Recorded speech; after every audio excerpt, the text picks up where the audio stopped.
Hello friends, మన SQL సిరీస్లో భాగంగా మనం డిడిఎల్ కంప్లీట్ చేసుకున్నాము.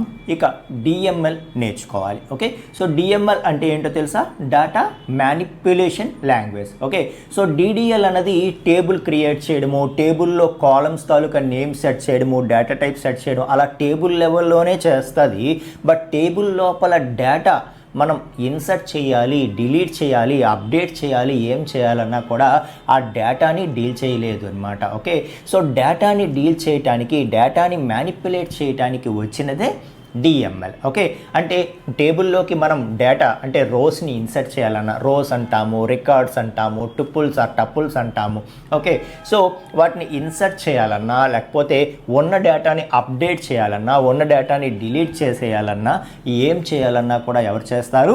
డిఎంఎల్ రెస్పాన్సిబుల్ అనమాట. So data manipulation language. Okay, so ఇందులో ఇన్సర్ట్ అని, అప్డేట్ అని, డిలీట్ అని, ఇన్సర్ట్ ఆల్ అని, అలాగే మెర్జ్ అని. ఓకే, సో ఈ కమాండ్స్ అన్ని ఉంటాయి. ఓకే, సో వీటి గురించి మనం నెక్స్ట్ సెషన్స్లో ఒక్కొక్కటి నేర్చుకుందాం.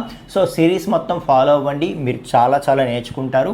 Okay, at the same time SQL series అనేది చాలామందికి యూజ్ అవుతుందండి. సో స్టూడెంట్స్ కావచ్చు, లేకపోతే ఆల్రెడీ వర్కింగ్ ప్రొఫెషనల్స్ కావచ్చు, ఎందుకంటే డేటా రిలేటెడ్ కానీ ఫుల్ స్టాక్ కానీ ఎవరికైనా కంపల్సరీగా నేర్చుకోవాల్సిందనమాట ఇది. కాబట్టి సో ఇది ఎక్కువ మందికి రీచ్ అయ్యేలాగా చూడండి, మీ ఫ్రెండ్స్ అందరితో కూడా షేర్ చేయండి అని చెప్తున్నాను. ఓకే, సో మరింత యూస్ఫుల్ కంటెంట్ వస్తూనే ఉంటుంది. మన అకౌంట్ని ఫాలో చేయండి ఫ్రెండ్స్. Thank you.